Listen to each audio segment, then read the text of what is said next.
Igor stand-up, the papaya paradox.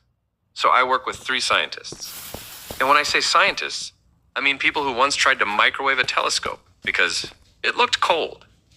There's Papaya, our fearless leader. Fearless because he never remembers what we're doing.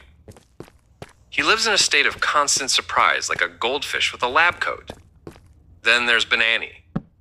Super smart, always inventing weird stuff. His last experiment involved duct tape, a pineapple, and a Roomba. I don't know what it did, but the pineapple has PTSD now. And then there's Ravioli. Always nervous, always eating. He once brought 8 sandwiches to a Zoom meeting. And 8, 9. I don't ask questions anymore. So one day, Banani says, "Hey guys, don't forget the Dark Matter conference this weekend." And Papaya, all proud, stands up and says, "Don't worry, I've checked everything thoroughly. There won't be any surprises." At that moment, I realized we've entered the Papaya paradox. Because if he says there won't be any surprises, and something actually goes right, that is the surprise. What? I mean, this is the same guy who once booked us a hotel in Greenland instead of Greenville. I spent the whole weekend with a penguin named Gary. He gave a better keynote than Papaya, by the way. So yeah, if Papaya says everything's under control, you better start panicking. Pack snacks, a tent, and emotionally prepare to meet a customs officer. You know what would be a real scientific breakthrough? A formula that explains how Papaya is still employed. Call it the equal sign MCO. So we're at the airport. Just landed for the Dark Matter conference, or as I call it, the annual festival of poor decisions.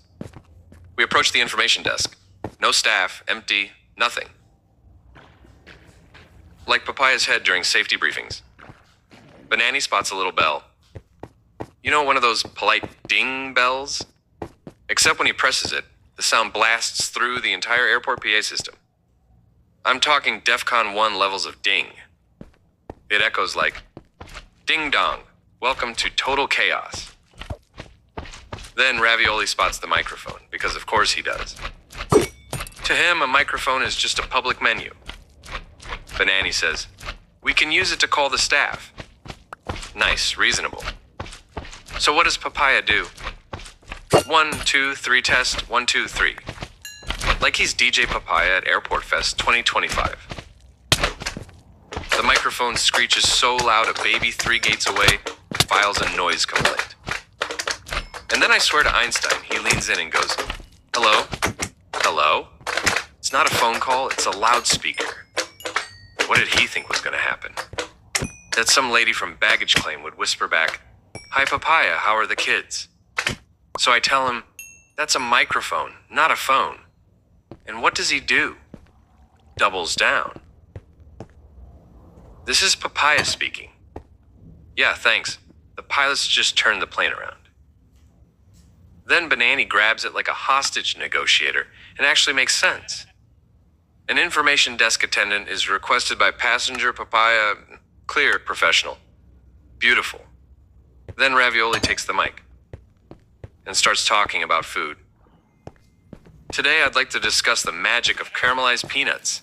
The staff finally shows up in a panic. "Put the microphone down. That's for authorized personnel only." Ravioli, mid-lecture, goes, "One moment, please. I haven't mentioned the almonds yet." So the assistant grabs the mic and switches it off. And I, like any reasonable person, reach for it and say, "Who wants to hear some jokes?" The crowd goes silent. And I go, "Here's one, Papaya. Airport security now has my photo on a wall. Airports are supposed to be orderly. Lines, signs, security. You'd think even our team couldn't mess that up. You'd think.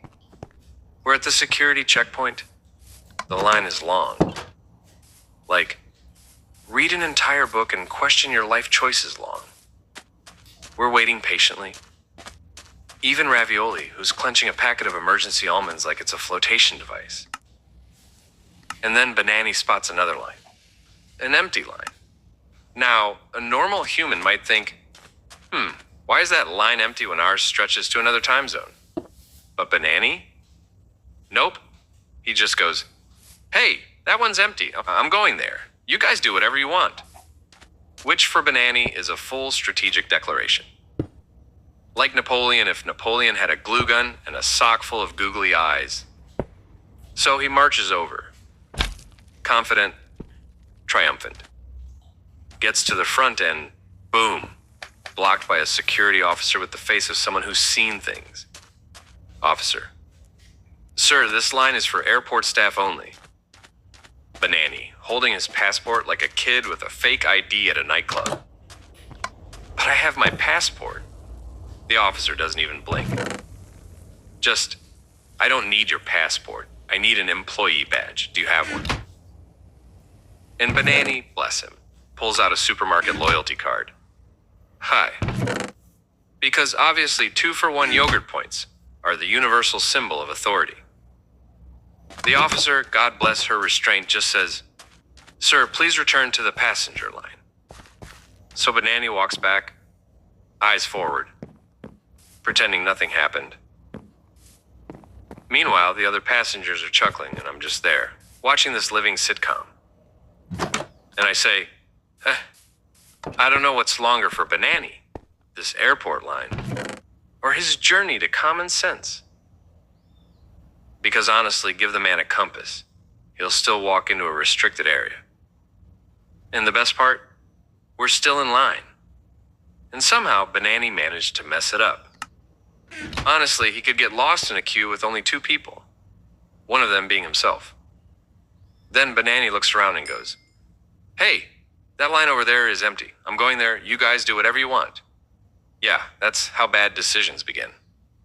Like every disaster movie ever, just with more duct tape and less budget. He saw an empty line and thought, finally, someone recognizes my genius. To him, staff only meant staff and visionaries like me. Banani reads signs the way Papaya remembers schedules poorly and usually upside down. He brings his passport to the staff line like it's a VIP pass to reality. You have to admire his optimism. If it's empty, it must be mine. The man tried to bribe airport security with a supermarket loyalty card. Next up, coupons for credibility. The officer goes, Sir, do you work here? And Banani's like, No, but I've been emotionally present in several airports. Honestly, if there's a wrong way to queue, Banani will find it, label it shortcut, and march forward like a motivational poster with bad font. He thought authorized personnel meant Banani and friends. Next time, he'll try to board the plane through the luggage carousel.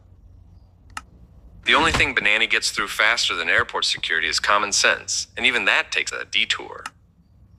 TSA actually stands for, This scientist again?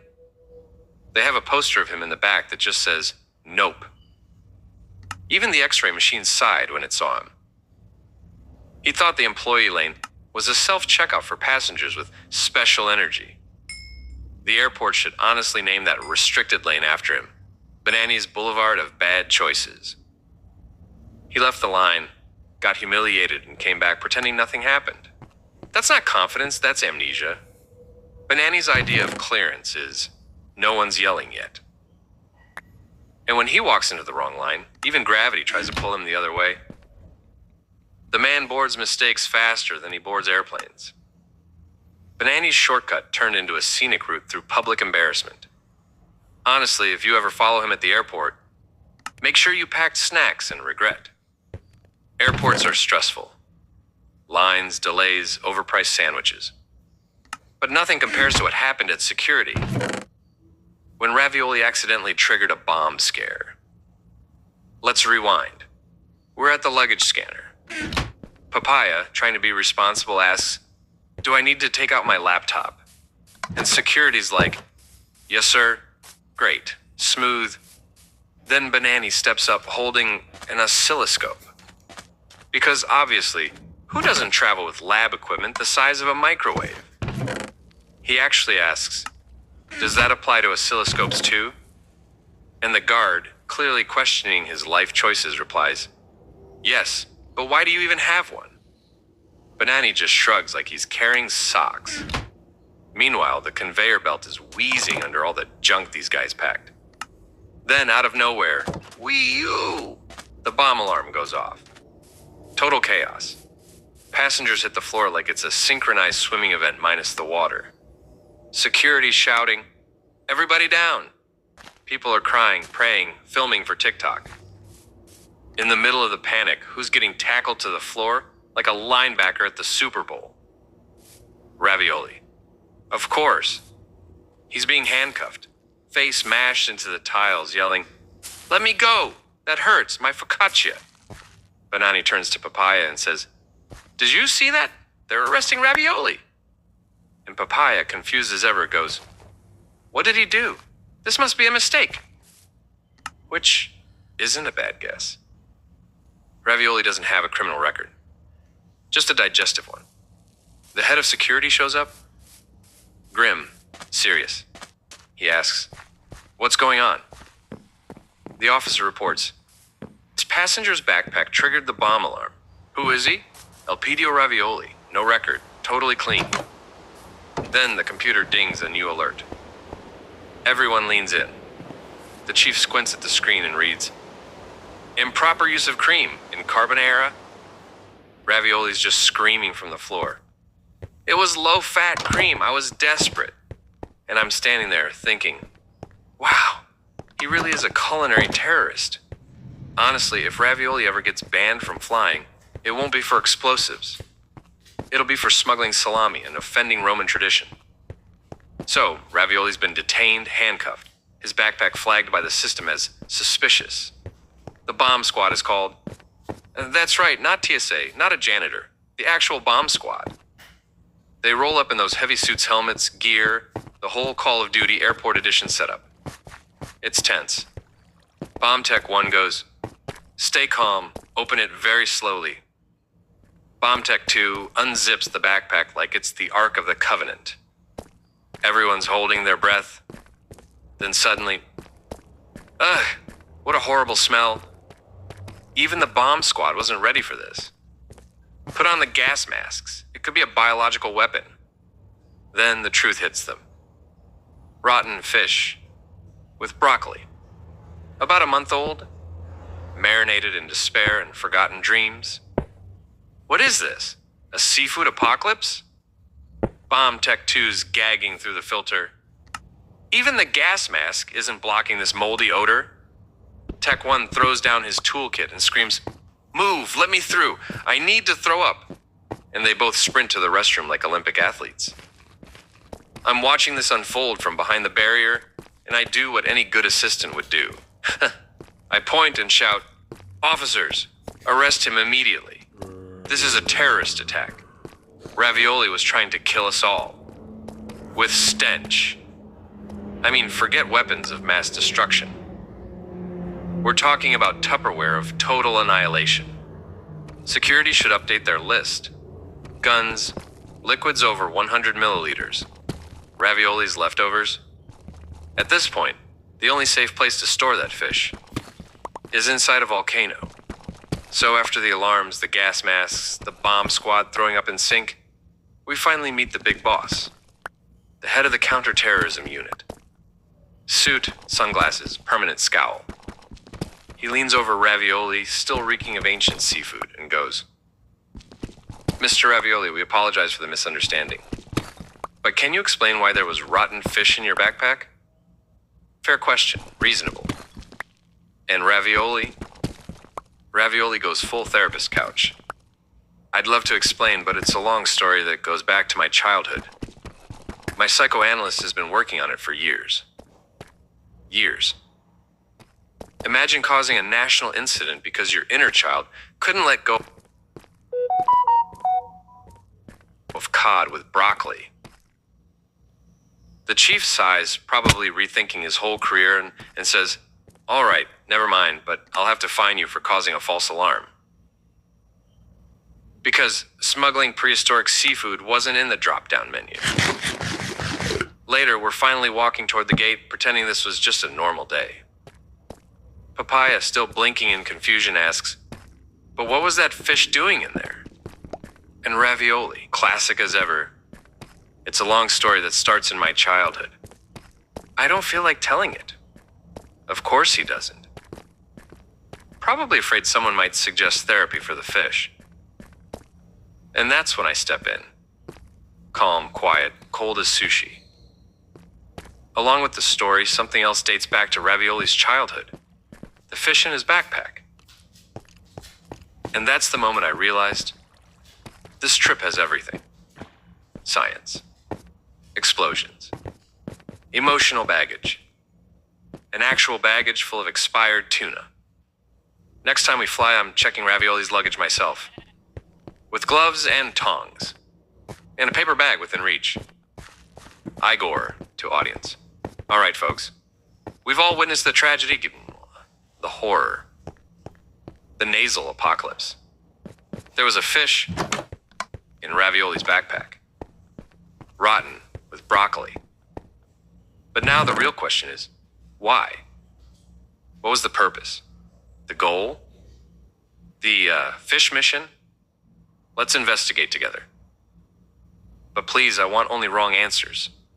No logic, no sanity. And this is Ravioli we're talking about. You, sir, in the second row, what's your name and where are you from? Hi, I'm Gary from Des Moines, Iowa. He was training it to be his emotional support fish. Igor. Ah, yes, the rare support cod. You pet it once and suddenly you can cry about your childhood in peace. Until the smell makes your therapist quit. And you, ma'am in the back, name and city? I'm Linda from Naples, Florida. He was using it to bribe airport vending machines into giving him extra snacks. Igor. Brilliant. Who needs coins when you've got fermented tilapia? Here, machine, take this mackerel. Now give me my Skittles. You, gentleman with the suspicious sandwich. What's your name and where from? Hey, I'm Jake from Brooklyn. Ravioli thought it was his carry-on perfume. Said it gave him a strong Mediterranean presence. Igor. Oh, it was strong, all right. If Mediterranean presence means being banned from 5 countries and 1 airline. You there, yes? Nervously hiding your nose name in place? I'm Patricia from Boise, Idaho. He was planning to open a microwave sushi pop-up in Gate 17. Igor. Ah, Sushi and Go. The only restaurant where the chef wears a hazmat suit. And your meal signs its own will before heating. One more, last chance for the worst answer in history.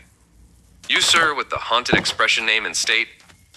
I'm Tim from Bakersfield, California. He thought it was a therapy dog. Igor, a therapy dog. That swims and rots and occasionally leaks. Ladies and gentlemen, we have cracked the case. Ravioli didn't forget the fish in his backpack. The fish forgot to leave. Thank you all for your theories. Unfortunately, none of them are correct. Which is exactly what we needed. Because the truth is even worse. He packed it on purpose. And he still wants it back. Igor, scanning the crowd. Wait a minute. Hold on. That silhouette. That suspicious hat. That tuna-scented aura. Is that who I think it is? Sir, you, yes, you, trying to hide behind that program. Stand up, don't be shy. Ladies and gentlemen, we've got him. Ravioli's in the room. Come up here, sir. Come up here before I start throwing sardines. Ravioli walks to the stage, sheepishly waving to the crowd. Igor, welcome, Mr. Ravioli. Wow, I'm honored. I mean, I've roasted you so many times, and yet here you are at my show. Are you an Igor fan? Ravioli nodding nervously. Yes, I've seen all your specials. Even the one about Banani in the elevator. Igor, grinning. My deepest condolences. Now that you're here, we need answers. Tell the people, why was there a fossilized fish in your backpack? Ravioli shrugs. It all started in primary school. They wanted me to eat boiled fish with broccoli at the school cafeteria. I couldn't eat it. It was torture. But if I didn't, I'd get punished. So I started hiding it in my backpack. Told the teacher I ate it. But I always forgot to throw it out.